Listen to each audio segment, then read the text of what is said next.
ጤና ይስጥልን ክቡራትና ክቡራን ተመልካቾቻችን እንዴት ናችሁ? የጄኤምኤም ቲቪ ነው። ፕሮግራማችን ጉዳያችን ነው። ጉዳያችን ዘወትር ሰኞ ምሽት 2 ሰዓት ላይ በተለያየ ርዕስ ወደ እናንተ ይመጣል። ዛሬም አንድ ርዕስ ይዘን ነው ውይይት የምናደርገው ከወንጌላዊ ጸጋ በቀለ ጋር በተለይ ባህልና ወንጌል በሚል አንድ መጽሐፍ ጽፏል። ከዚህ በፊትም 7 የተለያዩ መጽሐፎችን ጽፎ ለአንባቢያን አቅርቧል። የመጽሐፉ ሐሳብ ምን ይመስላል፣ ውስጡ ምን ቁም ነገር ይዟል በሚል ውይይት እናደርጋለን። እንድትከታተሉ በአክብሮት ነው የምጋብዘው። ወንጌላዊ ጸጋ እንኳን በደህና መጣ ማለት ነው። ታንኪ ዩ ዳኒ፣ አመሰግናለሁ። በጣም አመሰግናለሁ ስለ ጊዜ ያንተ። እኔም ደግሞ ስለጋበዛችሁኝ በጣም አመሰግናለሁ። በጣም ደስ ብሎኛል። መጽሐፉ እንግዲህ ወንጌልና ባህል ይላል። ሰፊ ሐሳብ አለው፣ አይቼዋለሁ። በጣም ብዙ እንደሚጠቅም ነው ያየሁት፣ በተለይ በክርስቲያኑ ሰርክል ውስጥ ያለውን ነገርና ግን እንደው እንደ መጀመሪያ መነሻ ምንድን ነው? ባህልና ወንጌል ብለህ ለመጻፍ ምንድን ያነሳሳል? ባህልና ወንጌል የሚለውን እንድጽፍ ያነሳሳኝ ትልቁ ነገር ያለንበት ሁኔታ ነው። አንዱ ያለንበት አሁን ተጨባጭ አሁን ከቅርብ ጊዜ ወዲህ እኔ እንግዲህ የአገልግሎት ባህሪ በጣም ገጠር ውስጥ እሄዳለሁ። ኢትዮጵያ ውስጥ ኦልሬዲ ማለድባቸው ገጠሮች የለውም፣ ከተማም ገጠርም እሄዳለሁ። አሁን ባለንበት በዚህ ጊዜ ማህበረሰባችን ላይ ትልቅ የባህል ህዳሴ ይልበል እየተካሄደ ነው ያለው። ምን ማለት ነው? ከዚህ በፊት ሰዎች በተለያየ አይነት ሁኔታና መንገድ የተውትን፣ የረሱትን፣ የዘነጉትን፣ ቸል ያሉትን ባህላዊ ልማዶችና ስርዓቶችን እንደገና ካለበት ቦታ የመፈለግ የማንሳት ሁኔታዎች በጣም ጎልተው በማህበረሰባችን እየታየ ነው። አንድ ማህበረሰብ ባህሉ መለያው ነው፣ ባህሉ መኩሪያው ነው፣ ባህሉ መታወቂያው ነው። ስለዚህ ያንን ባህሉን ማንሳቱ፣ ያንን ባህሉን ማልማቱ፣ ያንን ባህል መቀበልና ማድረጉ ክፋት የለውም። ነገር ግን በባህሉ ውስጥ አንዳንድ ደግሞ በጥናቱም ውስጥ ጎጂ ባህልም ይላሉ ሰዎች። ኦልሬዲ የታወቀ ነገር ነው። ስለዚህ ከወንጌል ጋር የሚጻረሩና መልካም ያልሆኑ የባህላዊ እሴቶችና ልማዶችም ደግሞ አሉ። እነዚህ ነገሮች ሁሉ እየተነሱ ናቸው። አሁን ይሄ ነገር በሚነሳበት ጊዜ አንደኛ በማህበረሰቡ መካከል እንዳለ እንደ አንድ ወንጌል አገልጋይ ያለውን ነገር ሳይ ቤተክርስቲያን ይሄን ነገር የመለየት ስራ አስቀድሞ አይታ የማስጠንቀቅ ስራ፣ ይሄኛው ከወንጌል ጋር ይጻረራል። ማህበረሰቡ ባህሉን ማንሳቱ፣ ባህሉን መጠበቁ፣ በባህሉ ላይ መልካም ነገር ማድረጉ እኛ ምንም ችግር የለንም፣ ደስተኞች ነን።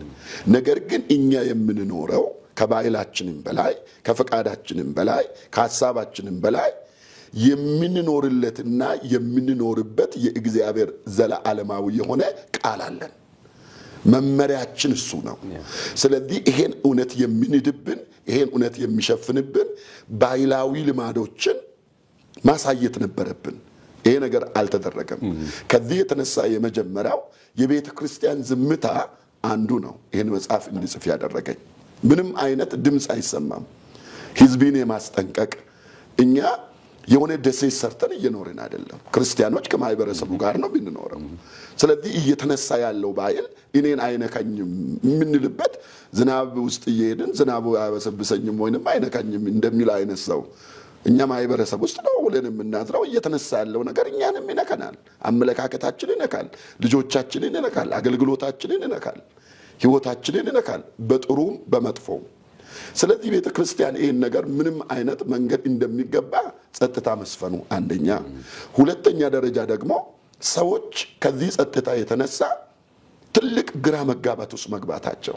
ምክንያቱም ትላንትና የማያደርጉት ነገር ኦልሬዲ አሁን ራሳቸው ወደ ማድረግ እየተነገረ ነው ያለው። ከዛ ውጪ ደግሞ ዝም ያላለ አለ። እዚህ ዝምታ ሰፍነዋል። ከውጪ ቴሌቪዥኑ ማህበረሰቡ ስለ ባህል የሚሰብክና የማይናገር አንድም ሰው የለም። ስለዚህ ይሄኛው አመለካከት አሁን ወዴት ገብተዋል? ወደ ቤተ ክርስቲያን ገባ። ስለዚህ ህዝቡ ደግሞ ይሄኛው ከዚህ በፊት የማያደርጋቸው ከወንጌል ጋር የሚጋጩ ነገሮች ሁሉ ወደ ማድረግ ዝምታው ሲሰፍን ወደ ማድረግ ገባ። ሶስተኛ የቤተ ክርስቲያን መሪዎች ሁሉ ሳይቀሩ አብዛኛው አገልጋዮች፣ መሪዎች በቤተ ክርስቲያን መሪነትና በባህላዊ ስርዓትም ውስጥ መሪነትን ቦታ ለመያዝ ብዙ ቦታ ውስጥ የመግባታቸው ነገር እየሰፋ መጣ። ከዚህ የተነሳ መድረክ ላይ ቅይጥነቱ እየበዛ መጣ። ቻሌንጅ ተፈጠረ። ሌላው ሶስተኛው ደግሞ አራተኛው ይህም መጽሐፍ እንድጽፍ እኔን ያደረገኝ ትልቁ ነገር ምንድነው? ይሄ ባህልን መፈረጅ እንዳለ የመቀበልና እንዳለ የመቃወም እዚህ ቤት ውስጥ ሁለት ጎራ ተፈጠረ። አንዱ እንዳለ ባህል አጋንንታዊ ያሰጠይ ነው፣ ይሄ ሰይጣናዊ ያደርገዋል። አጋንንታዊ እንደሆነ በኢየሱስ ክርስቶስ ስም የባህል መንፈስ ይላል። ሌላው ደግሞ ኖ ባህል ምንም ችግር የለውም መቀበል አለብን ይላል። ቤተ ክርስቲያን ውስጥ ሆነው ሰዎች ተለዩ። ሌላው ደግሞ ቅይጥነቱ ነው። ስለዚህ ይሄን ነገር የመለየት ዋናውና ትልቁ ነገር ባህልን እንደ ባህልነቱ ነገር ግን እንደ እግዚአብሔር ቃል ያልሆነውን ባህልና ስርዓት መለየት አለብን፣ ማወቅ አለብን።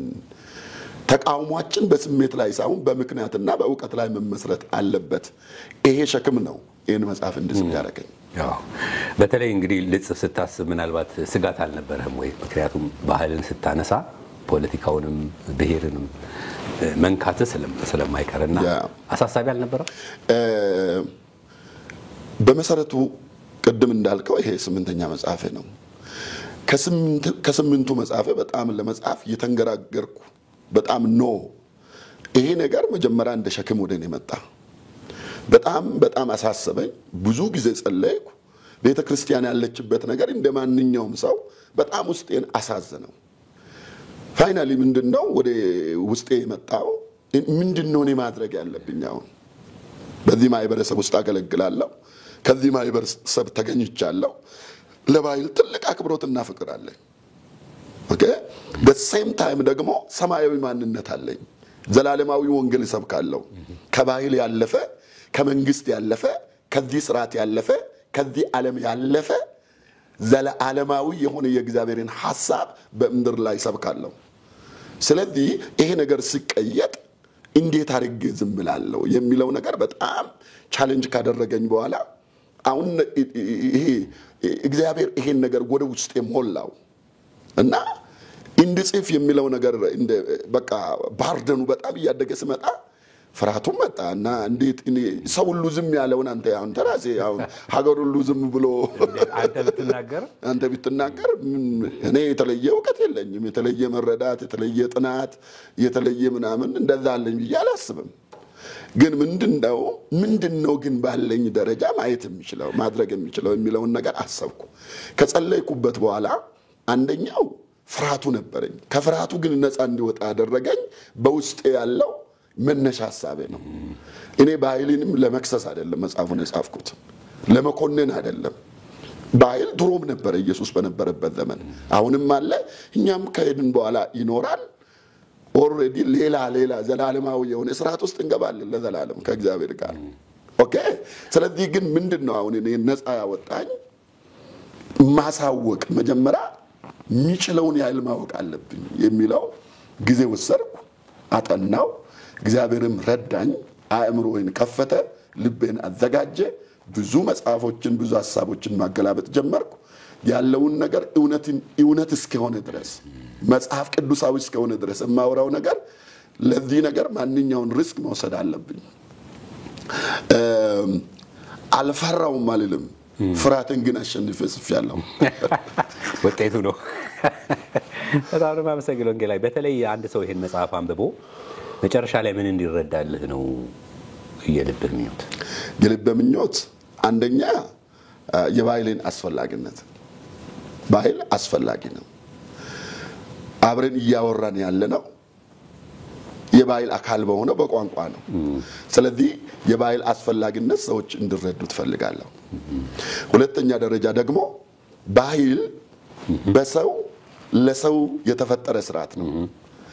ባህልን የፈጠረው ወይንም ባህልን ወደ አገልግሎት ያመጣው የሰው ልጅ ፍጹም ስላይደለ እንደ እግዚአብሔር ቃል ያለውን ነገር እኔ መጽሐፉን ገና መግቢያው ላይ ምንድነው የሚለው? መጽሐፍ የተጻፈው ለአማኞች ነው ይላል። በወንጌል ላመኑት አማኞች። ይሄን የሚልበት ትልቁ ምክንያት ለአንድ ነገር ነው። ይሄ መጽሐፍ ለወንጌል አማኞች ነው ያልኩበት ምክንያት ባህል በጣም ሰፊ ትንታኔ ያለው ትልቅ ዕውቀት ነው። በጣም ትልቅ ጥናት በዓለም ላይ ምርምር ጥናቶች የሚካሄድበት ትልቅ ርዕስ ጉዳይ ነው ባህል። ስለዚህ እያንዳንዱ ባለበት ጥናት አንጻር ነው ባህልን የሚተነትነው። ስለዚህ እኔ ይሄን ባህል አሁን ስለ ባህል እያወራው ያለው ሌሎች በሚያወሩት የጥናት መስክ ላይ ሆኜ አይደለም፣ መጽሐፍ ቅዱስ ላይ ቆሜ ነው ስለ ባህል የማወራው። ስለዚህ የኔ መሰረት የኔ መነሻ የኔ ድምዳሜ ትኩረት የሚያደርገው ምን ነው? መጽሐፍ ቅዱስን ነው። ሌሎች ጥናትንም ኦልሬዲ በቦታው በማጣቀስ ማለት ነው። ስለዚህ ይሄን በመናገርበት ጊዜ ሰዎች እኔ ከዚህ ጥናት ውጭ የሆነ ሰው ደግሞ እኔ ያልኩትን አይቀበልም። ያለ መቀበሉ የሱን አመለካከት አከብርለታለሁ። ለምን? እሱ በራሱ ነገር ላይ ሆኖ ነው፣ እኔ ደግሞ መጽሐፍ ቅዱስ ላይ ቆሜ ነው። ስለዚህ በዚህ ጥናት ውስጥ ሰዎች እንዲረዱልኝ የሚፈልገው የባህልን አስፈላጊነት እንዲያውቁ ፈልጋለሁ። የመጀመሪያው። ሁለተኛ ባህል በሰው ከሰው የተፈጠረ ስለሆነ ሰው ደግሞ እንደ እግዚአብሔር ቃል የኃጢአት ባሪያ፣ የሰይጣን ባሪያ፣ የምኞቱ ባሪያ ነው። ሰው የወደቀ ፍጡር ነው በእግዚአብሔር ፊት። ኦኬ። ስለዚህ ይሄ የወደቀው የሰው ልጅ ንጹህ ባህል ይፈጥራል ብዬ አላምንም። መጽሐፍ ቅዱስም እንደዛ አይናገርም። ሰው የወደቀ ነው። ጥሩ ነገርም አለበት እንደ እግዚአብሔር መልክና ምሳል በመፈጠሩ። ስለዚህ ባህል ውስጥ ባህል ፍጹም መልካም ነው፣ ፍጹም መጥፎ ነው አይልም መጽሐፍ ቅዱስ። እዚህ ውስጥ የራሱ የሆነ ችግር አለ። ስለዚህ ሰዎች እንዲያውቁልኝ የሚፈልገው ትልቁ ነገር ምንድን ነው? በባህል ውስጥ ያለውን ነገር አውቀው መለየት እንዲችሉ። ሁለት ነገር ስላለ ማለት ነው። ይህን ነገር እንዲያውቁልኝ እፈልጋለሁ፣ መለየት እንዲችሉ። ሌላው ደግሞ በክርስቶስ ኢየሱስ ያለን ማንነት፣ መንፈሳዊ ማንነታችን፣ መንፈሳዊ እሴቶቻችን፣ ሌላው ደግሞ ቤተ ክርስቲያን የክርስቶስ አካል የሆነች በዚህ ምድር ላይ ዛሬ የምትኖር ቤተ ክርስቲያን የእግዚአብሔር ቃል ከባህል፣ ከሰው ስርዓት፣ ከመንግስታት፣ ከፖለቲካ አመለካከት ከሁሉም የበላይ ናቸው። እንደ እግዚአብሔር ቃል ዘላቂ ናቸው። ይሄን አውቀው በዚህ አይነት ሁኔታ ነገሮችን እንዲረዱልኝ እፈልጋለሁ። በጣም ደስ ይላል። በተለይ ባህል መቼ የተጀመረ በሚለው ሐሳብ ላይ ያለውን ላንሳና ትንሽ ተጠቅስልኛለህ። እግዚአብሔር ሰውን ፈጠረ፣ ሰው ማህበረሰብን ፈጠረ፣ ማህበረሰብ ደግሞ ባህልን ፈጠረ። ባህል የሰው እጅና አእምሮ ውጤት ነው ይላል። ይሄን ማብራራት ይቻላል? በጣም እሺ። የባህል ጥናት ተመራማሪዎች ምንድን ነው የሚሉት? ትምህርተ ሰብ የሚያጠኑ ሰዎች ባህል ይወለዳል፣ ያድጋል፣ ይሞታል ይላሉ። ይሄ ባህል ተለዋዋጭ እንደሆነ የሚያሳይ ነገር ነው። መጽሐፍ ቅዱስ ላይ በምንመለከትበት ጊዜ እግዚአብሔር ሰውን ፈጠረ። ዘፍጥረት ምዕራፍ 1 እና 2 ንጹህ የሆነ ሰው ከእግዚአብሔር ጋር መልካም ግንኙነት ያለ ሰው እናገኛለን።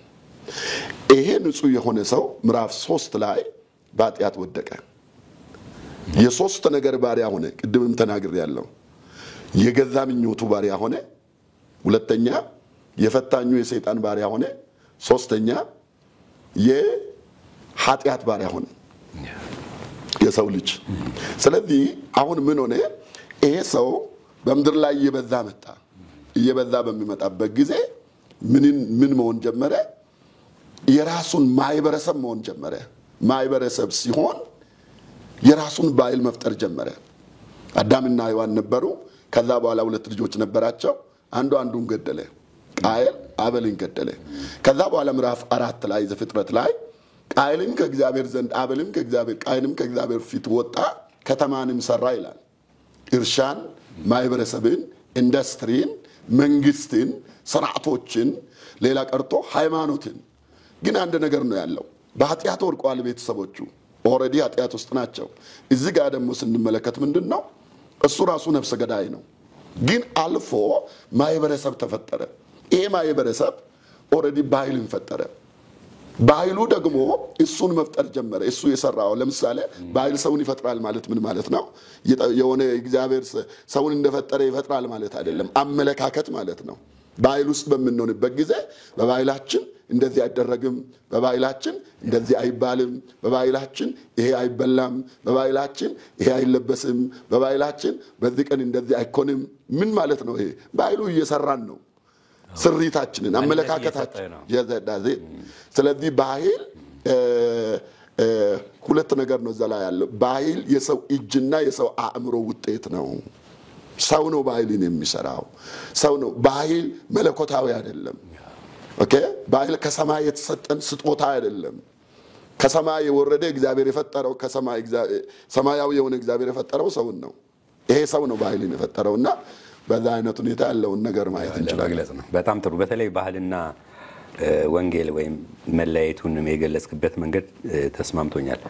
ምግብን መጠነን ወደ አፋችን በመጉረስ ሂደት ማንኪያ ትልቅ ሚና ቢኖረውም በራሱ ግን የምግቡ አካል አይደለም። በጣም ቆንጆ አገላለጽ ነው። ሲትንሽችን አዎ የምግብ ስንበላ ማንኪያ ባህል ብዙ ሰዎች ምንድነው የሚያደርጉት? ባህል ራሱ የመልእክቱ አካል ያደርጉታል። የተለያየ ባህሎች አሉን ኢትዮጵያ ውስጥ የተለያየ ባህል። አንዳንድ ሰዎች አሁን ቸርች ውስጥ የራሳቸውን ባህል የተለየ በቤተ ክርስቲያን ላይ ራሱ ልዩ ቦታ ሊሰጠው እንደሚገባው አይነት የሆነ ተጽዕኖ ፈጥረው ባህላቸው በጣም ልዩ እንደሆነ፣ ባህላቸው ከሌላው የተሻለ እንደሆነ፣ ባህላቸው ልዩ ትኩረት ሊሰጠው እንደሚገባው አይነት አድርገው ይሄም ደግሞ በጣም ይሄ ከእግዚአብሔር እንደተሰጠ አይነት እንደዛ አንዱ ከአንዱ የሚበልጥ ባህል የለም። የሰው ባህል ሁሉ የሰው ስራ ነው፣ ተለዋዋጭ ነው። ባህል ሁሉ መከበር አለበት እኩል። ስለዚህ ወንጌል የምንሰብከው ወንጌል የባህል አካል አይደለም፣ ባህልን ይጠቀማል እንጂ ያለ ባህል ወንጌልን ማድረስ በፍጹም አንችልም። ለዚህ ነው ኢየሱስ ክርስቶስ መጽሐፍ ቅዱስ ሲናገር ቃልም ስጋ ሆነ የሚለው። ቃል ስጋ ሆነ የሚለው ምንድነው? መለኮት ከስከ የማይባለው የዘላለም አምላክ እኛን ለማዳን እኛን ሆነ መልእክት ሊያደርሰን። ስለዚህ ቃል ይሄ የምንሰብክበት ወንጌል በሁሉም ቋንቋ ወንጌል እየተሰበከ ነው። በሁሉም ቋንቋ መጽሐፍ ቅዱሳችን እየተተረጎመ ነው ያለው በዓለም ላይ። ይሄ ምን ማለት ነው? መጽሐፍ ቅዱስ የዘላለም ቃልና መልእክት የሰዎችን ቋንቋ እየተጠቀመ ነው። በመጽሐፍ የመጀመሪያ መግቢያ ላይ ምንድነው የሚለው? ከበሩ ላይ የተጻፈው ወንጌል የምን ጉልበት ይላል? የባህል ጉልበት፣ የባህል እንቅፋት ደሰም ታይም የወንጌል እንቅፋት የሚሆንበት ቦታ አውቀን ይላል። ስለዚህ ይሄ ምንን ያመለክታል? ባህል ራሱ የወንጌል ጉልበት መሆኑን ያመለክታል። ራሱ ግን ወንጌል አይደለም፣ ወንጌል የምናሰራጭበት መንገድ ነውና። ስለዚህ ባህል መሰበክ የለበትም፣ የተኛውም ባህል መሰበክ የለበትም። በሁሉም ባህል ግን ኢየሱስ ክርስቶስ መሰበክ አለበት።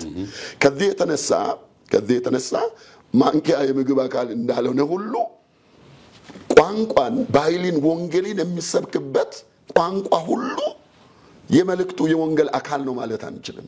ወንጌል የሚተላለፍበት ምንድነው? ቻናል ነው፣ ጠቃሚ ነው፣ አስፈላጊ ነው። እኛ ሳንሆን ኢየሱስ ክርስቶስም ተጠቅሞበታል፣ ኢየሱስ ክርስቶስም አገልግሎበታል። እኛም ማድረግ ያለብን ይሄ ነው። ዋናችን ግን ወንጌሉ ነው። የሚያድን ወንጌል እንጂ የሚያድን ቋንቋ የሚያድን ባህል የለም። ግን የሚያድነው ወንጌል በምን ላይ ነው የሚሄደው? በቋንቋ ላይ ነው የሚሄደው። የሰዎችን ባህል አሁን አማርኛ መጽሐፍ ቅዱስ ስናይ፣ የኦሮሞፋን ስናይ፣ የወላይትኛ ስናይ የተለያየ ቋንቋ ናቸው። በዚህ ቋንቋ ግን ይጠቀማል። ያንን ለማመልከት በጣም ጥሩ ገላጭ ሐሳብ ነው። ባህልና እምነት ወይም ሃይማኖት ማለት ምንድነው? ባህላዊ ሃይማኖት ይባላል። ምንድነው መገለጫው? ምንድነው? እንዴት ነው የምንለየው? ኦኬ፣ ሁለት ነገር ነው እዚህ ውስጥ ያለው፣ ባህልና ሃይማኖት። ከዛ ባህላዊ ሃይማኖት የሚለው ኦኬ፣ ባህል ምንድነው የሚለውን ነገር መጀመሪያ ማየት አለብን። ባህል ማለት የእሰቶች ጥርቅም ነው። ብዙ አይነት እሰቶች አንድ ላይ ውህድ የሆኑበት፣ የተዋሃዱበት የተዋቀሩበት የተያዙበት ቦታ ነው ባህል ማለት። ለምሳሌ ባህል ውስጥ ቋንቋ አለ፣ ባህል ውስጥ የአለባበስ ስርዓት አለ፣ ባህል ውስጥ የአመጋገብ ስርዓት አለ፣ ባህል ውስጥ የተለያየ አይነት እሴቶች አሉ፣ የተለያየ ቫልዩስ ልማዶች አሉ ባህል ውስጥ። የቤት አሰራር አለ፣ የምግብ ስርዓት ኦልሬዲ ብያለሁ። the same time ደግሞ በሁሉም ባህል ውስጥ የአምልኮ ስርዓት አለ። በሁሉም ባህል ውስጥ የአምልኮ ስርዓት አለ። እዚህ ጋር አንድ ነገር ማየት አለብን። ባህል በምንልበት ጊዜ ማህበረሰቡ አንድ ማህበረሰብ አንድን ልማድ አንድን ድርጊት ወደ ልማድ ያሳድጋል። ያ ልማድ ደግሞ አንድ ድርጊት ወደ ልማድ ካደገ በኋላ ከቆየ በኋላ ያ ልማድ ደግሞ ወደ ባህል ያድጋል። ወደ ባህል ይሆናል፣ የማህበረሰቡ መለያ ይሆናል። የሆነ የተጀመረበት ጊዜ አለ፣ ዘላለማዊ አልነበረም። ሰው እንኳን የሆነ ጊዜ ነው ተጀመረው የመጣው አይደል፣ የተፈጠረው አይደል? እንደዚሁ ማለት ነው። ከሰው በኋላ ነው ያለው ነገር ሆነው። ስለዚህ ባለው ነገር ላይ ምንድነው እዚህ ጋር አሁን መመልከት ያለብን? በዚህ የአንድ ማህበረሰብ አብሮ በሚኖርበት ጊዜ የተለያየ ነገሮችን አብሮ ያደርጋል። በሚያደርግበት ጊዜ አንድ ነገር ያደርጋል። ለረሃቡ ምግብ ያዘጋጃል፣ ለጥሙ ውሃ ያዘጋጃል። ሰው ዝም ብሎ እንዲበላና እንዲጠጣ ብቻ የተፈጠረ ፍጡር አይደለም። ከዛ በኋላ እርስ በርስ አብሮ ሲኖር ተጋብቶ ይዋለዳል። እነዚህ ነገሮች ሁሉ ይሄዳሉ። ይሄ ብቻ አይደለም። በሁሉም የሰው ልጅ ህይወት ውስጥ አንድ የተፈጠረ ሌላ ነገር ደግሞ አለ። የማምለክ ዝንባሌ፣ ፈጣሪን የመፈለግ ዝንባሌ፣ አምላኪን የመፈለግ ዝንባሌ። ይሄ ክርስቲያኖች ጋር ብቻ አለ። ይሄ ሰው ሁሉ ውስጥ አለ። እኔ እንደው ምንድነው የሚለው ሁሉም ሰው አምላኪ ነው። አንዳንዱ እግዚአብሔር ራሱ የለም ብሎ ያንን ሐሳቡን ያመልካል። ሁሉም ሰው አምላኪ ነው። አንዳንዱ ገንዘቡን ያመልካል፣ አንዳንዱ መልኩን ያመልካል፣ አንዳንዱ የተለያየ በምድር ላይ ያለውን ነገር ያመልካል። ለሴት በዛ ቦታ ያስቀምጣል። ስለዚህ ማህበረሰብም አንድ ላይ በሚኖርበት ጊዜ መንፈሳዊ ጥያቄውን የሚመልስ መንፈሳዊ ስርዓት በባህሉ ውስጥ ይፈጥራል። በባህሉ ውስጥ ያንን መንፈሳዊ ረሃቡን የሚያስታግስለት አብሮ በሚኖርበት ጊዜ የተፈጥሮ አደጋዎች አሉ፣ ብዙ ነገሮች አሉ። ሰው ከዚህ የተነሳ ሰው መጀመሪያ የጀመረው ይባላል ከራሱ ሩቅ የሆነ የመጀመሪያው ሰዎች እንደ ፀሐይን የማምለክ ከዋክብትን የማምለክ አለት ቋጥኝን የማምለክ ትልልቅ ነገሮችን መብረቅን የሚያመልኩ አሉ። ሌላ ቀርቶ እሳትን የሚያመልኩ አሉ። ሌላ ቀርቶ በኢትዮጵያ ውስጥ በሰሜን ኢትዮጵያ ተክለ ጻድቅ መኩሪያ ብዙ ጊዜ በመጽሐፎቹ ጽፏል፣ እዚህ ውስጥ ተጠቅሰዋል። በኢትዮጵያ ውስጥ የኢትዮጵያ ሕዝብ እንደ ማንኛውም ሕዝብ ይላል አርዊ የሚባለው ዘንዶ ያመልኩ ነበር ይላል። ለ400 ዓመታት ይላል አርዊ የሚባል ዘንዶ እንደ ንጉስም እንደ አምላክም ይመለክ ነበር ይላል። ሰዎች በባህላቸው የሚያመልኩት ነገር ሳያመልኩ መኖር አይችሉም። ስለዚህ ወደ ባህላዊ አምልኮ በምንመጣበት ጊዜ አብረው ሲኖሩ በባህላቸው ውስጥ ሰዎች የፈጠሩት የአምልኮ ስርዓት ማለት ነው። በውስጣቸው ያለውን በመንፈሳቸው ያለውን ክፍተት መንፈሳዊ ክፍተቱን ይሄ ስፒሪቹዋል ቫኪዩም ይሄን ስፒሪቹዋል ሃንገርነስ ይሄ ረሃባቸውን ጥማታቸውን ለመመለስ ኦሬዲ ስርዓቶችን ያንን ስርዓት የሚፈጽሙ አካሎች አሉ፣ የሚያደርጉ አሉ፣ የተወከሉ ሰዎች አሉ። በዛ አይነት ሁኔታ መንፈሳዊ ባህላዊ ሃይማኖት ይባላል። ምንድነው? ሌላው ደግሞ አኒሚዝም የሚባል ነገር አለ። አኒሚዝም ማለት እግዚአብሔር በተፈጥሮ ሁሉ ላይ መንፈሱን አድርጓል የሚል መንፈስ ነው። ይሄ የአፍሪካ ባህላዊ ሃይማኖት አንዱ መለያው ነው። ምንድነው እሱ ብለው የሚያምኑት አፍሪካውያን እግዚአብሔርን በጣም ትልቅ እንደሆነ ባይ ዘ ወይ አንድ አባባል አለ በዓለም ላይ እግዚአብሔር ትልቅ ዕውቅና ለእግዚአብሔር እንደ አፍሪካውያን የሰጡት የለውም ይባላል። ከአፍሪካዊ ቤተሰብ ተወልዶ አፍሪካዊ ሆኖ የአምላክን መኖር የሚጠራጠር ሰው የለም ይባላል። ባይዘው ይሄ ነገር ይደነቃል። በጣም ፖዚቲቭ በአዎንታዊ መልኩ አምላክ የፈለከውም አሁን ህዝብ ጋር ሂድ፣ ብሔር ጋር ሂድ፣ ጎሳ ጋር ሂድ፣ የፈለከውን ገጠር ሂድ፣ ማን ነው የፈጠረው? በቋንቋው ይነግራል። አምላክ አለ ይላል፣ ፈጣሪ አለ ይላል። ኦኬ። ግን ምንድነው የጠፋብን? ወደዚህ ፈጣሪ የምንሄድበት መንገድ ነው የጠፋብን። አኒሚዝም ማለት ትልቅ አምላክ አለ፣ ፈጣሪ አለ፣ ሁሉን የሚችል አለ፣ ሁሉን የሚያደርግ አለ። እሱ ግን ከሰው ሩቅ ነው ይላሉ። እሱ ግን ከሰው ትንሽ ሩቅ ነው። ከዚህ የተነሳ እሱ አንድ ነገር አድርጓል ይላሉ። ይሄ ሩቅ የሆነው አምላክ፣ ይሄ ሁሉን የሚችል አምላክ ምን አድርጓል ይላሉ? በዚህ በፈጠራቸው ፍጥረቶች ላይ መንፈስ አድርጓል። በሰውም ላይ መንፈሱ አለ፣ በድንጋይም ላይ አለ፣ በዛፍም ላይ አለ፣ በሳርም ላይ አለ፣ በውሃም ላይ አለ፣ በተራራም ላይ አለ። የማ መንፈስ? የዚህ የትልቁ አምላክ መንፈስ። ስለዚህ ምን ያደርጋሉ? አሁን ባህላዊ ሃይማኖት ማለት ይሄ ነው። ትልቁን ያንን ያመልካሉ፣ ያ አለ ይላሉ። ወደዛ መድረሻው ግን ከዚህ ነው የሚጀምረው። ከዚህ የተነሳ ነው ብዙ ባህላዊ ሃይማኖታዊ ስርዓቶች ውሃ አካል ይፈልጋሉ፣ ተራራን ይፈልጋሉ፣ ትልልቅ ቋጥኞችን ይፈልጋሉ፣ ሳር፣ ውሃ። እነዚህ ምንድናቸው? ወደዛ የሚያደርስ እንደ ማከለኛ አድርገው ይቆጥራሉ። እንደ ማከለኛ አድርገው ይቆጥራሉ። ስለዚህ ጥያቄውን ሳጠቃልለው ባህላዊ ሃይማኖት ማለት በባህሉ ውስጥ ሃይማኖታዊ ስርዓት የሌለው ሰው ማህበረሰብ የለም። አንድ ነገር በማስጠንቀቅ በትህትናና በፍቅር ለአድማጮችም መናገር ይፈልጋለሁ። እሱ ምንድነው? ብዙ ጊዜ ሰዎች እንደዚህ ስሉ ይደመጣሉ። ይሄ ባህል እንጂ ሃይማኖት አይደለም ይላሉ። አዎ እውነትነት አለው፣ ግን መጠንቀቅ ያለብን ነገር አለ። ሃይማኖት የሌለበት ባህላዊ ሃይማኖት የሌለበት ባህል የለም በዓለም ላይ የለም። ባህል ሁለት አካል አለው፣ ሁለት ገጽ አለው። ቁሳዊ ባህልና ረቂቅ ባህል። ሃይማኖት ፓርቱ ረቂቁ ነው። ቁሳዊ ባህሉ የሚታይ የሚጨበጥ ፓርት ነው። ረቂቁ ፓርት በቁሳዊ ባህል ላይ ተጽዕኖ ይፈጥራል እያንዳንዱን ነገር። ስለዚህ ይሄ ነው ባህላዊ ሃይማኖት ማለት። ሰዎች ወደ እግዚአብሔር ፈጣሪ ነው ወደሚሉት አካል፣ አምላክ ነው ወደሚሉት አካል፣ ሁሉን ይችላል በሚሉት አካል ያደርሰናል፣ ይማጸንልናል ብለው በባህላቸው ሲወርድ ሲዋረድ ለዘመናት አብሮ ሲኖሩ የፈጠሩት ባህላዊ ስርዓት ነው። በጣም ደስ ይላል። ወንጌላዊ ጥሩ ሐሳቦች ነው የምናነሳው። በተለይ መጽሐፉ ባህልን ይኮንናል ወይስ ባህል ጠቃሚ ነው ይላል፣ ወይስ ጠቃሚም ጎጂም ነው የሚል መልእክት አለው? በጣም ጥሩ፣ ሁለቱም ነው። ስለ ባህል በጣም ሰፊ ሐሳብ ነው ብለናል።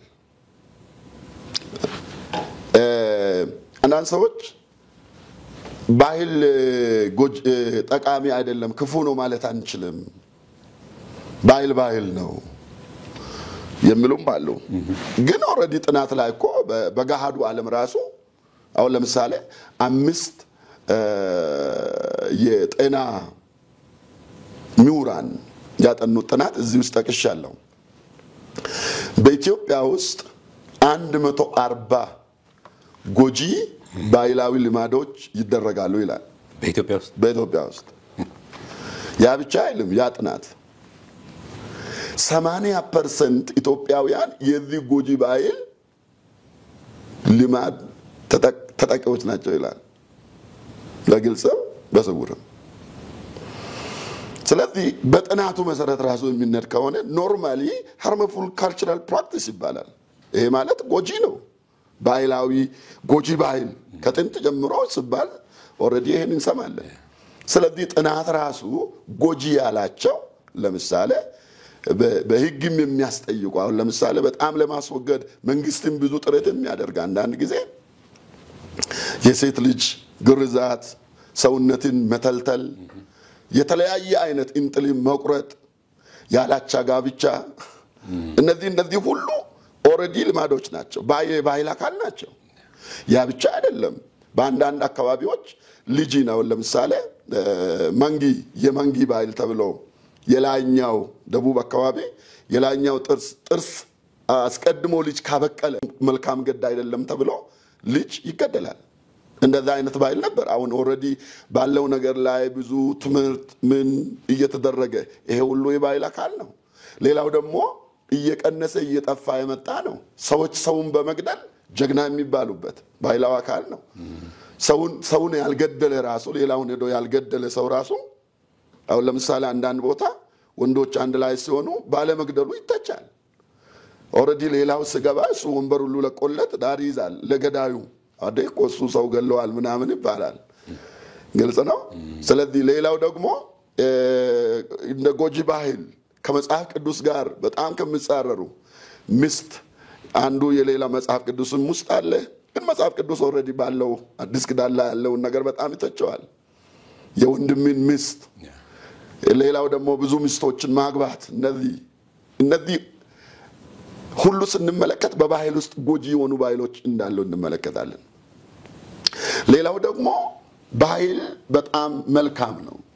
ቅድምም ብያለሁ ያለ ባህል መኖር አንችልም። ከእግዚአብሔር ቃል ጋር ከሚጋጭ ባህልም ጋር መኖር አንችልም። መልካም ባህል ቋንቋ እየተነጋገርንበት ያለው ይሄ ቋንቋ መልካም ትልቅ ባህል የሰጠን ትልቅ ስጦታ ነው። የአለባበስ ስርዓት ራሱ አንዳንድ ጊዜ ወደ መተላ ኃጢአት የሚወስደን ጊዜ አለ። ኦኬ አንዳንድ ጊዜ ከአምልኮ ጋር አታችድ የሆኑ ልብሶች አሉ። ሁሉም ባህላዊ ልብስ ግን ከሰይጣን ጋር የተያያዘ እንደዛ ከአምልኮ ጋር የተያያዘ ነው ማለት አንችልም። ለዚህም ጥቂት ነገር ላውራ።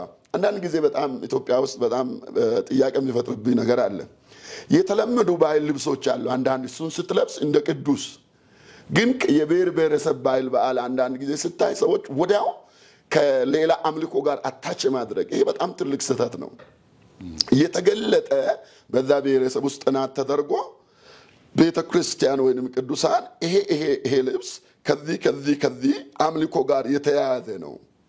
ስለዚህ ከዚህ የተነሳ ይሄ ነገር እንደዚህ ስለሆነ መጠንቀቅ አለብን ብሎ እስካልታወቀ ድረስ የባህል ልብስ በመሆኑ ብቻ እንደ ሰይጣን እንደ ስህተት እንደ ልዩ አምልኮ መቆጠሩ ትልቅ ስህተት ነው። ስለዚህ ባህል ውስጥ መልካም ነገሮች አሉ።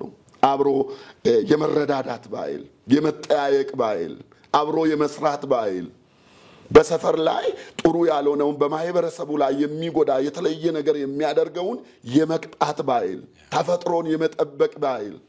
አሁን በጣም የሚገርመው ነገር በእያንዳንዱ ባህል ውስጥ ሄደን ስንሰማ ተፈጥሮን እንዴት አድርገው መንቴን እንደሚያደርጉ እኔ ቦረና ውስጥ ተወልጄ ነው ያደግኩት። በጣም የሚገርመው ነገር ሳሩን ራሱ እንዴት አድርገው መጠቀም እንዳለባቸው፣ አካባቢውን እንዴት ማልማት እንዳለባቸው ይነጋገራሉ ማህበረሰቡ። ይሄ በጣም የከበረ የማህበረሰቡ ባህል ነው። ስለዚህ ባህል ውስጥ ጎጂም አለ፣ ባህል ውስጥ ጠቃሚም አለ። ስለዚህ እዚህ ጋር አንድ ነገር ነው የሚያስፈልገው። እንደ ክርስቲያን ከኃጢአት ጋር የተያያዘ ባህል አለ። ምን ማለት ነው? ከእግዚአብሔር ቃል ጋር የሚያጋጭን። አሁን ለምሳሌ ቅድም እንዳልኩ የተለያየ የጠቀስናቸው አምልኮዎች፣ የባህል አምልኮ ላይ መሳተፍ፣ የባህል አምልኮን ስርዓት መፈጸም፣ ከዛ ጋር የተያያዘ ነገር ሁሉ ከመጽሐፍ ቅዱስ ጋር የሚጻረሩ ባህሎች ናቸው። ስለዚህ ለኛ ክፎች ናቸው። ክፉ ማለት ምን ማለት ነው? ከእግዚአብሔር ጋር የሚያጣላን ማለት ነው። ስለዚህ ከዚህ ልንርቅ ይገባል። ስለዚህ እነዚህን ሁለቱን በጥንቃቄ መለየት። ይሄን ለመለየት ደግሞ አንድ ትልቁ ነገር በመጸለይ ብቻ መለየት አንችልም። በሁሉ ነገር ስለ ሁሉ ነገር መጸለይ እንዳለብን አምናለሁ። ከባህል ጋር በተያያዘ ሁኔታ ግን በመጸለይ ጊዜ ወስደን በማጥናት በማወቅ ነገሮችን በእውቀት ነው መለየት አለብን። መነጋገር መቻል አለብን። ማስተማር መቻል አለብን። ማስጠንቀቅ ይሄ ነገር ከዚህ ጋር ነው ያለው። መነጋገር፣ አንዱ ለአንዱ የተረዳው ያልተረዳውን ማስረዳት። በጅምላ ግን ባህል ስለሆነ ብቻ እንዳለ የምንገባበት ከሆነ መጨረሻ ከወንጌልና ከእግዚአብሔር ቃል ጋር እንዳንጋጭ በብርቱ መጠንቀቅ አለብን።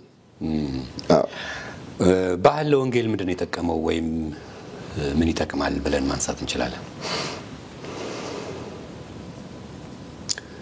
ያለ ባይል እኮ ወንጌል ራሱ መስበክ መቀበልም አንችልም መስጠትም አንችልም። ባይል የወንጌል እጅ ነው። ባይል የወንጌል እግር ነው። ለምሳሌ እኔ እናንተ እያወራን ያለ ነው ቋንቋው የባይል አካል ነው። ይሄ ቋንቋ ከሌለ ማንም ጋር ሄደው ወንጌል መስበክ አንችልም። ኦኬ። ስለዚህ በጣም አስፈላጊ ነው ባይል። ለምን? ለወንጌል በጣም አስፈላጊ ነው። ወንጌል ለወንጌል ቻናል ነው ባይል። ወንጌል የሚሄድበት ቧንቧ ነው ባይል። ጌታ ኢየሱስ ክርስቶስ እኛን ለማዳን እንደዛ ነው የመጣው። በሰው ስርዓት ውስጥ በሰው ሲስተም ውስጥ በዛ ውስጥ ሄዶ ነው መጨረሻ ሕይወት የሆነውን ወንጌል ያቀበለን። እኛም ዛሬ የምንነደው በዛ ነው። ስለዚህ ያለ ባይል ወንጌል ለሌላ ማሰራጨት ራሱ አንችልም። ይሄን ለማወቅ ምንድነው ብዙ ጊዜ ይሄ መረዳት ሰዎች ባይል ሲባል ከራሳችን የወጣ ሩቅ ያለ ነገር አድርገን ማሰባችን ነው እንደዛ አይነት ችግር ውስጥ የሚያስገባን። ብዙ ሰው ቋንቋ ራሱ ባይል እንደሆነ ያውቃል። ይሄ ነው አንዱ ትልቁ ችግራችን። ቋንቋ ትልቁ እንዳውም ምሁራን ምንድነው የሚሉት? ቋንቋ የባህል ከረጢት ነው ይላሉ። የባህል ከረጢት ምን ማለት ነው? የባህል ከረጢት ማለት ብዙ አይነት እሰቶች በአንድ ባህል ውስጥ አሉ። ያ እሰት ሁሉ የሚገለጠው በቋንቋቸው ነው። ያ እሰት ሁሉ የሚገለጠው በምንድነው? ያ ማህበረሰብ ባለው ቋንቋ ነው። ስለዚህ ያን እሰት ሁሉ ጠቅልሎ የሚይዝለት አካል ምንድነው? ቋንቋ ነው። ኦኬ። ይሄ ቋንቋ የማህበረሰብን እሰት ብቻ አይደለም፣ የዘለዓለምን ወንጌልም የምንሰብክበት መሳሪያችን ነው። ስለዚህ ለወንጌል አጋዥ ነው። ያለ ባይል አንድን ማህበረሰብ ሌላው ደግሞ አሁን አንድ ጊዜ አንድ ሰው እንደዚህ ሆነ። አንድ ሚስዮናዊ ምንድነው ያደረገው? በዚህ በሩቅ ምስራቅ አካባቢ ነው። አንድ አካባቢ ሄዶ ለ6 ዓመት ወንጌል ይሰብካል። አንድ ሰው ወንጌልን አልተቀበለም። ቸገረው። ከዛ በመጨረሻ አንድ መሄድ የማይችል ሰው ጌታን ተቀበለ። ልቡ ተነክተው ፓራላይዝ የሆነ ሰው ይህን ሰው ወደ ጌታ አመጣ፣ አስተማረ። አካባቢው ምንም አይነት ወንጌል የለም። ከዛ በኋላ ሰው በጣም ታማሚ ነበርና ሞተ። አባሉ ሞተ ማለት ነው። አንድ አባል ነው ያለው የቸርቹ አባል፣ እሱ ሞተ። ከሞተ በኋላ ከዛ በኋላ አሁን እንዳይቀር ማን ነው ይህን ሰው ገንዞለት እዛ ራሱ የሚወስድለት? ሌላው ደግሞ የመቀበሪያ መሬትም የለውም፣ አንድም አያውቀውም። ስለዚህ ከዛ አንድ ነገር አሉ ቤተሰቦቹ፣ የዛ ሰው ቤተሰብ እንግዲህ አንተ በስርዓት የምታደርገውን አድርግ አሉት። ከዛ በጣም አሰበ። ምንድነው ነው አሁን የማደርገው? ይህ ሰው ወደ ጌታ መጥቷል፣ ግን አርፏል። ምንድነው ማድረግ የሚችለው? ሲጸልይ እግዚአብሔር በጣም የሚገርም ነገር አበራለት። የኔ መጽሐፍ አለ ለሞተ ሰው ምንም አይልም አለ።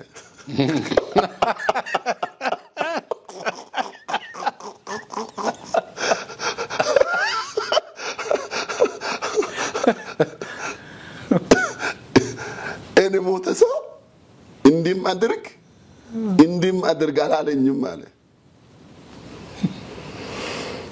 ከዛ በኋላ እኔም ለእናንተ ሰጥቻለሁ አላቸው። እንደ ባህላቸው አርጉ። እኔ አሁን ለእናንተ ሰጥቻለሁ ይህን ሰው። ሰዎቹ በጣም ደስ አላቸው። ይህ ሰው በጣም እውነተኛ ነው አሉ። ለነሱ ባህል ደግሞ ካለም ሰው ይልቅ በጣም ውዱ ሞተር አስከሬን ነው። ለኛ ሰጣ አሉት። አዎ አንተ በጣም ጥሩ ሰው ነህ አሉ። ከዛ በኋላ ያን ሰው ከሱ ይቀበላሉ። በእነሱ ስርዓት ደግሞ ሰው ማቃጠል ነው። አስከሬን ያቃጥላሉ። ከዛ በኋላ ፕሮግራም ያዙ። እንደዚህ ልናደርግ ነው አሉ። አሁን እኔ ማከል እንዳይገባ አስቸጋሪ ነው። ኦሬዲ የለም ብለዋል። አለ ካለ መውሰጃ እኮ የለውም ሰውየው፣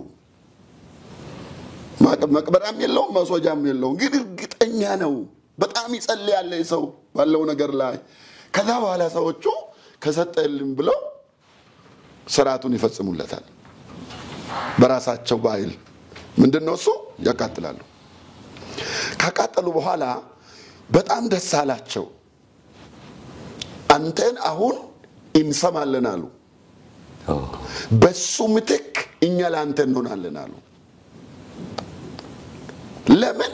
ይህን ባህላችንን ስለተቀበልክ። ስለዚህ ንገረን ያንተን እምነት አሉት። መሰከረላቸው። ወደ ጌታ መጡ። ቤተሰብ ሙሉ ዳነ። ከ20 የሚበልጥ ሰው። ትልቅ ስራ በሰፈሩ ላይ ተጀመረ።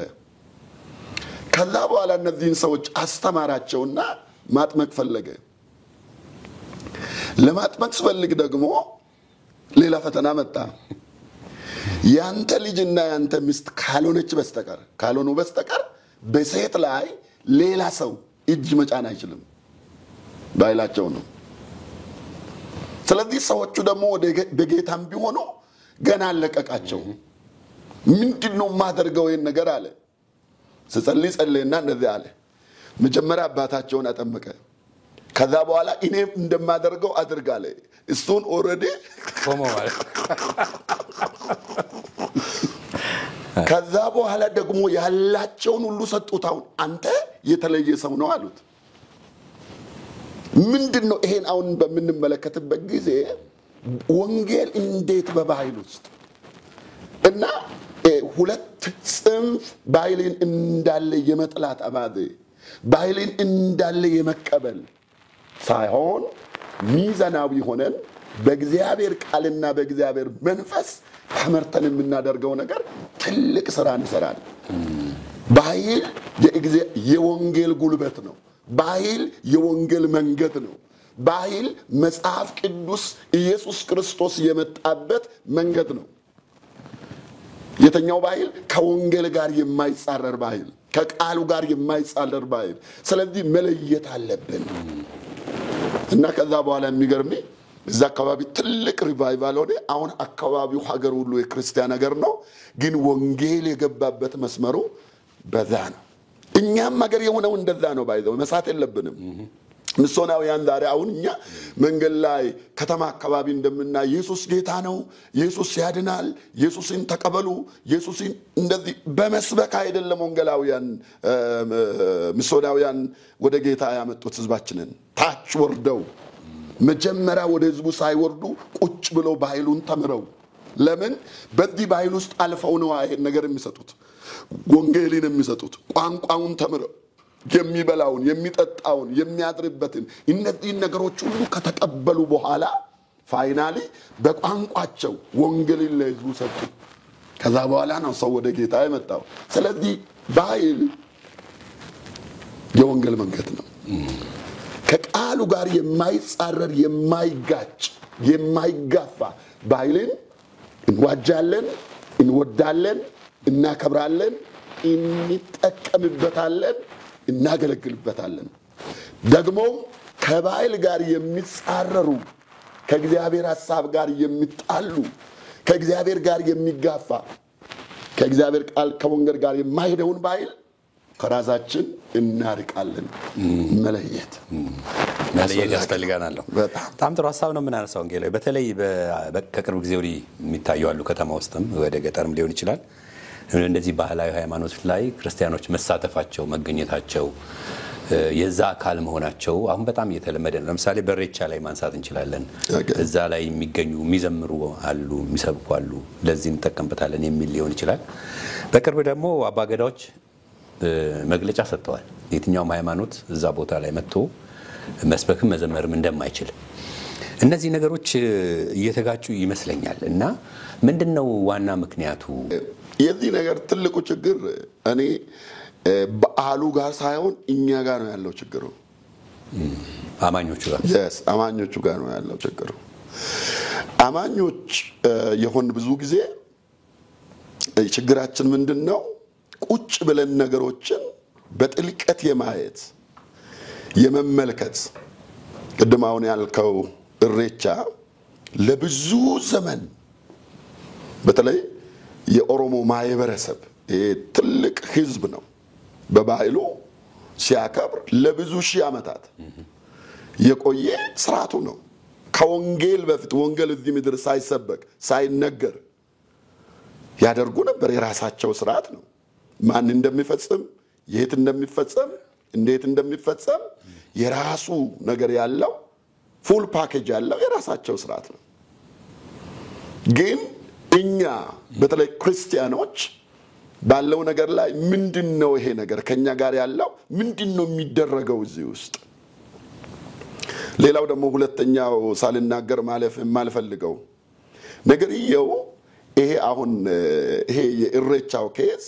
በጣም ብዙ ሚሊዮን ህዝብ አንድ ላይ በመሰብሰቡ የብዙ ጊዜ ስለ በዓላት ምናምን ስነሳ የእሬቻው ኬስ በጣም ገዝፎ ይወጣል ሌላው ማህበረሰብ እንደዚህ አይነት ነገር እየፈጸመ እንዳይደለ አይነት ይሄ በጣም ትልቅ ስህተት ነው ኢትዮጵያ ውስጥ ያለው ብሔረሰብ ሁሉ በራሱ አውድ በራሱ አኳኋን የነበረውን ከባህሉ ጋር ባህሉን ሁሉም እያነሳ ነው እየተጠቀመበት ነው በዛ ውስጥ ደግሞ ባህላዊ ሃይማኖታዊ ስርዓቶችና የሃይማኖት በዓላት ቀኖችን ኦሬዲ እየፈጸመ ነው ያለው ይሄኛው ልዩ ያደረገው ምንድነው የኖሮ ህዝብ እኮ የሚያክል ህዝብ እኮ ነው አንድ ላይ የሚወጣው 5 ሚሊዮን ህዝብ ነው አንድ ላይ ይወጣል ተብሎ እየተነገረ ያለው ከዚህ የተነሳ ትልቅ የሚዲያ ከቨሬጅ አለው ሰው ሁሉ ያያል ዓለም አቀፍ ሚዲያዎች ኦሬዲ ከቨሬጅ ሰጥተው ይናገሩታል ገብቷል ስለዚህ ይሄ መሆኑ ማህበረሰቡ የራሱን ባህል ለመፈጸም የኛን ፍቃድ መጠየቅ የለበትም ከኛ በፊት የሚያደርግ ነበር ያለኛም ያደርጋል በዛ ላይ ምንም የምናነሳው ጥያቄ መኖር የለበትም እኛ ግን ክርስቲያኖች ሆነን በእሬቻው ብቻ አይደለም በሁሉም የኢትዮጵያ ብሔረሰቦች ውስጥ ያለን ማህበረሰቦች በሚንካፈለው ቦታዎች ላይ ለምንድነው እዚህ ቦታ ነው የሚሄደው ለምን የሚታደርጉትን ሁሉ ለእግዚአብሔር ክብር አድርጉት ይላል መጽሐፍ ቅዱስ እኔ እንደ ዳኔ እንደ አናማኝ በፈቃዴ በሚኞቴ በፍላጎቴ ብቻ የፈለገ ሰው ይቀበል አይቀበል የራሱ ጉዳይ ማለት የሚችል ሰው አይደለሁም እኔ ባሪያ ነኝ መጽሐፍ ቅዱስ ከብሔሬ ከባህሌ ከሥርዓቴ ቀርቶ ከራሴ ማንነትም እኔ ለይቷል እናንተ ይላል በዋጋ ተገዝታችኋልና የምን አይደላችሁ የራሳችሁ አይደላችሁም እኔ የራስህ አይደለሁም እኔ ብዙ ጊዜ ባለው አሁን ባለው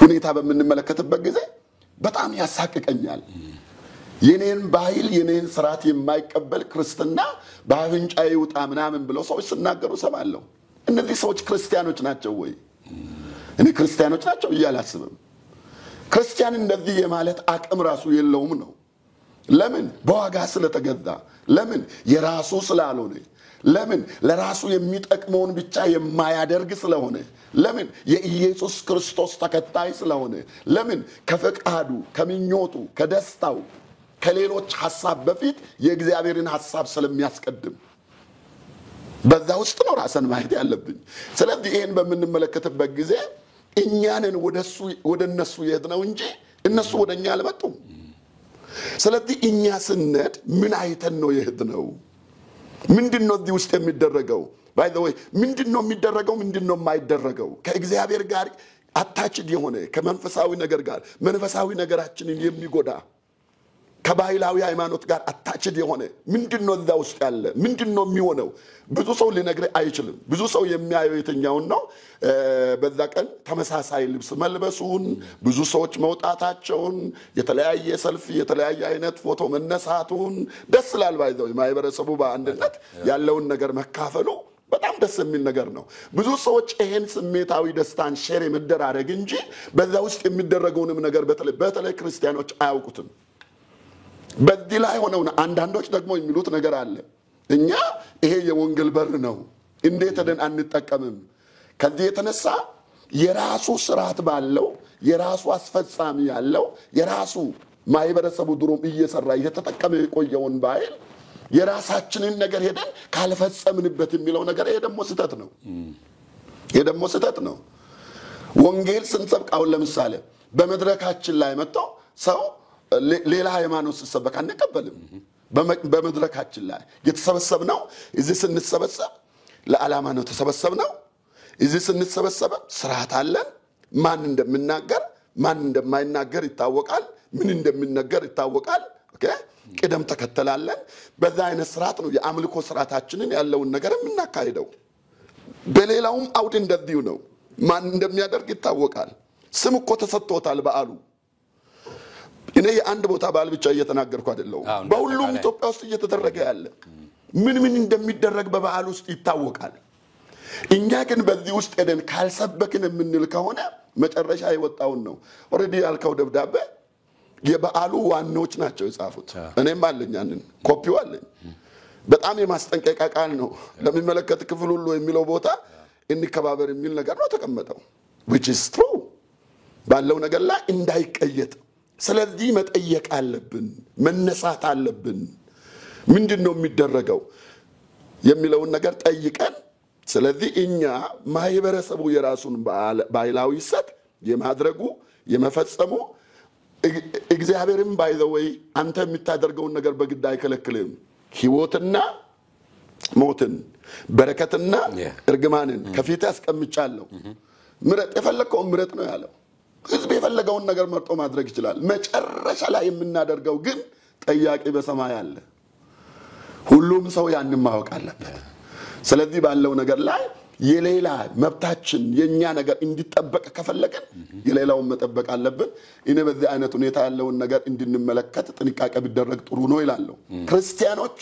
ይሄ እንደዚህ ያደረጉበት ምክንያት ሌላ ደግሞ ባይ ዘ ወይ ለምን አደረጉም አለልም። በሌላ በኩል ክርስቲያኖች ራሳቸው ቅድምስ ለምንድን ነው መጽሐፉን የጻፍክ ብለህ ስትጠይቀኝ ያልኩትን እዚህ ጋር አመጣለሁ። የቤተ ክርስቲያን መድረክ ስለዚህ ነገር የሚናገረው ነገር የለም። ዝምታ ሰፍነዋል። ምናልባት መሪዎችም እዛው መሪዎች ዋናዎች አንዳንድ ቦታ ኦሬዲ ነገርየውን የሚያስተባብሩ መሪዎች ናቸው ብዙ ቦታ። ስለዚህ መጽሐፍ ቅዱስ ምን ይላል? ሌላው ደግሞ እንደዚህ አይነት ቶፒኮች ጊዜው በሚደርስበት ጊዜ ነገርየውን ማንሳት እኔ ብዙ ደስ አይለኝም ኖርማሊ። ለምን ሌላው ጊዜ ኖርማሊ እንቀመጥና የሆነ በዓል በሚደረግበት ጊዜ ሁሉም ሶሻል ሚዲያው ይጮሃል፣ ያኛውም ይጮሃል፣ ያኛው በቃ ሁሉም ይጨናነቃል። ከዛ በኋላ ነገርየው ካለፈ በኋላ ሁሉ ነገር ጸጥላል። ደግሞ ይጠብቃል አንድ አመት ያ ሲመጣ። ይሄ በጣም የተሳሳተ ነገር ነው። ለምን አንማረው? ቤተክርስቲያኑ የኢትዮጵያ ቤተክርስቲያን እኮ ወንጌላውያን ማለት ትልልቅ አዋቂዎች፣ ትልልቅ የተማሩ በሀገር ውስጥ በውጭ ሀገር ሁሉን ነገር በጣም ማስቀመጥ የሚችሉ ሰዎች አለ፣ በጣም በብዛት አሉ። ግን በጣም ማሳዝነው የወንጌልን የበላይነት የቤተክርስቲያንን የበላይነት የወንጌልን ታላቅነት በመጠበቅ በወንጌል መድረክ ላይ ነገሮችን አብጠርጥረው ፕሮአክቲቭ ሆነው አስቀድሞ በማየት ለማሳየት ትልቅ ጸጥታና ትልቅ ዝምታ ኦሬዲ ቤተክርስቲያን ላይ ሰፍነዋል። ይሄ ቆፈን ይሄ ጨለማ መነሳት አለበት። እኔ ጨለማው ያለው ቸርች መድረክ ላይ ነው የሚለው። የከፋ ጨለማ ያለው እዚህ ዝምታ ውስጥ ነው። የከፋ ጨለማ ያለው መድረክ ላይ ወንጌልን እናቃለን፣ ወንጌል ተረተናል፣ ወንጌልን እንሰብካለን የምንለው ለምንድን ነው? ህዝብ ግራ ሲጋባ ይሄን ነገር በፍቅር የማናሳየው ለምን አንሰብክም? ለምን አናስተምርም? ከወንጌል ማሰራጨት ጋር ወንጌልን ኦሬዲ እየገፋለውን ነገር ለምን አናሳይም? ትውልዱን ለምን አንመራም? ትውልዱ እኮ ግራ ተጋብቶ ነው የሚያደርገውን እያደረገ ያለው። ስለዚህ በዚህ አይነት ሁኔታ ቤተክርስቲያን መንቃት አለበት ብዬ አስባለሁ። አሁን ያለው ነገር በጣም ነው በጣም አስፈሪ የሚሆነው ቸርች አካባቢ ራሱ እኛ ራሳችን 3 ሆነን እኮ አንድ አቋም የለንም፣ 2 ሆነን አንድ አቋም እኮ የለንም ቸርች ቤተክርስቲያን ውስጥ ያለው አገልጋዮች። ስለዚህ ችግሩ ውጭ አይደለም ያለው፣ ችግሩ ውስጥ ነው ያለው፣ ችግሩ አገልጋዮች ጋር ነው ያለው። እኛ መስማማት አልቻልንም። እዚህ ካልተስማማ ውጭ ወጥተን አንስማማ። ስለዚህ ያለውን ነገር በማጥናት በመመልከት እያንዳንዱን ነገር በጅምላ ሳይሆን በማብጠርጠር በመለየት ይሄ ነው። ከዚህ የተነሳ ከእግዚአብሔር ቃል ጋር ይጻረራል። ከዚህ የተነሳ ከእግዚአብሔር ቃል ጋር ይጻረራል። ከዚህ ይሄን የማናደርገው ከዚህ የተነሳ ነው የሚል ነገር ቦልድ የሆነ ዕውቀትና አስተምሮ በኢትዮጵያ ወንጌላውያን ውስጥ መውጣት አለበት። ይሄ እስካልወጣ ድረስ ይሄ ግራ መጋባቱም ይቀጥላል። ይሄ መከፋፈሉም ይቀጥላል። በመጨረሻ ባይዘው ቅይጥነት ውስጥ ነው የምንገባው። አንድ ነገር ተናግሬ ላብቃ። ይሄኛውን ዩጋንዳ እዚህ መጽሐፍ ላይ ተቀሻለሁ። ፒውስ ፎረም የሚባል የዓለም አቀፍ ድርጅት ነው። በጣም ዓለም አቀፋዊ ጥናቶችን በማካሄድ የሚታወቅ ድርጅት ነው። የድርጅት ዩጋንዳ ላይ ከ95% ህዝቡ ክርስቲያን ነው። ሃይማኖት 20% ነው ሙስሊም። ክርስትና ደግሞ 60% ነው። ከዛ አንድ ላይ ይሄድና 90% ይገባል። ሃይማኖተኛ ነው። ከዛ በኋላ ምንድነው የሚለው? የባህላዊ ሃይማኖት ተከታዮች 1.2 ነው። 1.2 ነው። ኢትዮጵያም ባይዘው ከሁለት ነጥብ አይገባም። በጣም የሚጋጭ ነገር እኮ ነው። ፐርሰንቱን ስትመለከት በጣም ጥቂት ነው። ግን ፕራክቲሱ ጋር ስትመጣ በጣም ብዙ ህዝብ ነው ፕራክቲሱን የሚካፈለው። ለምን? ሁሉም ሃይማኖቱን ትቶ ነው የሚሄደው ፕራክቲሱ ጋር። ምንድነው ዩጋንዳ ጋር የሆነው? ከዛ በኋላ ምንድነው የሚለው ጥናቱ? ከ60% ዩጋንዳውያን ይላል ባህላዊ ሃይማኖታዊ ስርዓት ላይ ይሳተፋሉ ይላል። በጣም የሚያሳዝን ነገር ነው። ምንድነው የሚያሳዝነው? ከየት መጡ ብሎ ጠይቃለ። ይሄ የባህላዊ ሃይማኖት ተከታዮቹ 1.2 ከሆነ ስርዓቱ ላይ 60% ምናምን ሰዎች ከየት መጡ ተብሎ ሲጠየቅ የተገኘው ጥናት ነው። ይሄ በአፍሪካ ደረጃ አሁን ምንድነው? ዩጋንዳ ብቻ አይደለም ብዙ ሀገሮች እንደዛ ናቸው ይላል። ታች ወርዶ ያ ጥናት ምንድነው የሚለው? ከክርስቲያኑ ማህበረሰብ ሙስሊሙና ክርስቲያኑ በሃይማኖቱን ሳይተው ኦሬዲ የእናትና የአባቴ ሃይማኖት ነው ብሎ እንዳለ ይሄን ነገር ይከተላል ይላል። ቤተ ክርስቲያን ውስጥ ነው ይላል የተጸለየበት ጨርቅ ከምናምን ከቅድመ አያቱ ምናምን ፈትሽ የሆነ የተለያየ ቁሳቁስ ምናምን ያላቸው ብዙ ክርስቲያኖች ናቸው ይላል። ስለዚህ ይሄ ቅይጥነት የአፍሪካ ክርስትና አንዱ መልክ እየሆነ ነው ያለው። ኢትዮጵያም ውስጥ እየመጣ ያለው ፐርሰንቱን ስታይ ጥቂት ሰው ነው። ግን ሚሊየንስ መጥተው ፓርቲሲፔት ያደርጋሉ። ስትጠይቃቸው እኔ በጌታ ነኝ ይላል። እኔ ፕሮቴስታንት ነኝ፣ እኔ ጌታን አምናለሁ፣ እኔ መጽሐፍ ቅዱስ ኢየሱስ ጌታ ነው ይላል። ይሄ ምንድነው ስትል ሃይማኖቴ ነው ይላል። አይጋጭብም? አይጋጭም። ይሄ ምንድነው? ቅይጥነት ነው። ባይዘው ሁለት የማይመሳሰሉ ነገሮችን አንድ ላይ መሄድ የማይችሉ ነገሮችን መቀየጥ የእምነት ቅይጥነት። ስለዚህ ይሄ ነገር መስተካከል እንዳለበት አምናለሁ። እኔ ብዙ ነገሩ መጠየቅ ያለባት ቤተ ክርስቲያን ናት እላለሁ። ካልተሰራ መጪ በጣም ትልቅ ጨለማ ነው። አስፈሪ ነው። ከባድ ነው። እየተሻለ አይደለም፣ እየባሰ ነገሮች ይሄዳሉ። ይሄ ብራዚል ክርስትና ማጥናት ይቻላል። ብራዚልም the same thing ነው ታየው። አንድ ሰው እንዳውም ሲጽፍ ምን አለ? በጣም ብራዚል ማለት ባይዘው ትልቅ ሪቫይቫል እየተካሄደበት ያለ ሀገር እንደሆነ ነው የሚነገረው። ሬደ ጀነሮ ከተማ በአንድ ቀን 12 ቸርች ይተከላል የሚባልበት፣ ብዙ ሚስዮናውያንን በመላክ በዓለም 3ኛ 4ኛ ደረጃ ላይ ነው ያለችው አሁን ቸርች፣ የብራዚል ቸርች። ግን ምንድነው የሚባለው? ተራራ ላይ የተለያየ የአምልኮ ማዕከሎች አሉ ይባላል። ጠዋት ቤተክርስቲያን የሞላው ህዝብ ከሰዓት በኋላ ወደ ተራራ አምልኮ ይሄዳል አሉ።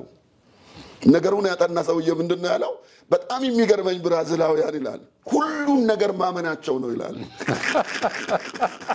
በቀላሉ ያምናሉ፣ በቀላሉ ሁሉ ነገር ያምናሉ ይላል።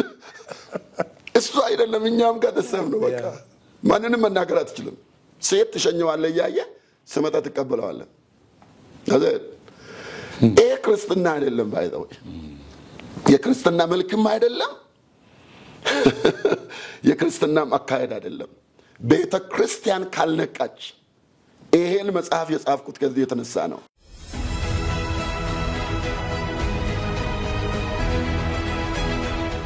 ተመልካቾቻችን እንግዲህ የተከታተላችሁት ወንጌልና ባህል በሚል ርዕስ በወንጌላዊ ጸጋ በቀለ የተጻፈውን መጽሐፍ ላይ ውይይት አድርገናል። ባህላችን ለወንጌል ይጠቅመናል፣ እንቅፋት የሚሆንበት ደግሞ ካለ እሱን እየለየን መከተል አለብን የሚል ሐሳብ ነው ስንወያይ የነበረው። ፕሮግራማችን አላለቀም። በሚቀጥለው ሳምንት ሁለተኛውን ክፍል ይዘን እንቀርባለን። እንድትከታተሉ ነው በአክብሮት የምጋብዘው። የካሜራ ባለሙያዎችን፣ ኤዲተሮችን፣ ከኛ ጋር አብራችሁ የምትሰሩትን ሁሉ እጅግ አድርጌ አመሰግናለሁ። ሳምንት ክፍል 2 ይዘን እንመጣለን። እንዳያመልጣችሁ እንድትከታተሉ እጋብዛለሁ። ዳንኤል ተስፋዬ አብሬያችሁ ቆይቻለሁ። መልካም ጊዜ